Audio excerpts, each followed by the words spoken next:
ce n'est pas seulement chez les scientifiques et chez les philosophes que l'on peut remarquer l'envahissement du moralisme.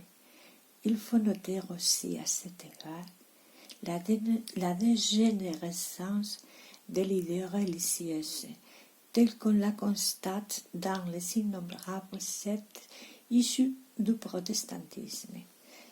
Ce sont là les seules formes religieuses qui soient spécifiquement modernes, et elles se caractérisent par une réduction progressive de l'élément doctrinal au profit de l'élément moral ou sentimental.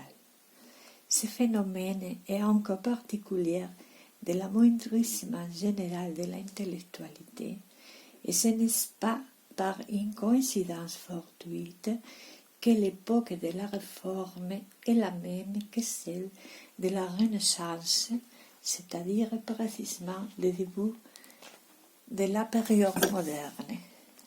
Dans certaines branches du protestantisme actuel, la doctrine s'arrivait à se dissoudre complètement, et comme le culte parallèlement se réduit à peu près à rien, l'élément moral subsiste seul finalement.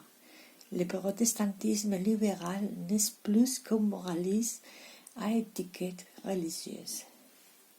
On ne peut pas dire que ce soit encore une religion au sens strict de ce mot, puisque sur les trois éléments qui entrent dans la définition de la religion, il n'en reste plus qu'une seule.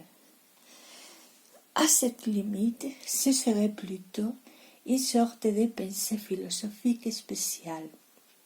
Du reste, ces représentants s'entendent généralement assez bien avec les partisans de la morale laïque, dite aussi indépendante, et il leur arrive même parfois de se solidariser ouvertement avec eux, ce qui montre qu'ils ont conscience de leur affinité réelle.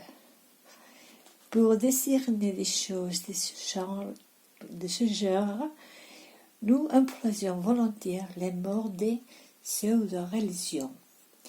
Et nous appliquons aussi ces mêmes mots à toutes les sectes néo-spiritualistes qui naissent et prospèrent surtout dans les pays protestants, parce que le néo-spiritualisme et le protestantisme libéral procèdent des mêmes tendances et du même état d'esprit.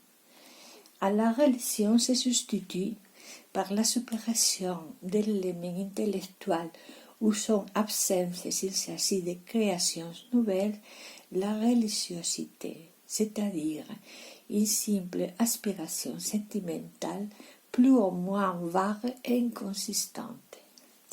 Et cette religiosité est à la religion à peu près que l'ombre est au corps. On peut reconnaître ici l'expérience religieuse de William James qui se complique de l'appel au subconscient et aussi la vie intérieure au sein que lui donnent les modernistes, car le modernisme ne fut pas autre chose qu'une tentative faite pour introduire dans le catholicisme même la mentalité dont il s'agit. Tentative qui se brise contre la force de l'esprit traditionnel dont le catholicisme dans l'Occident moderne est apparemment l'unique refuge, à part les exceptions individuelles qui peuvent toujours résister en dehors de toute organisation.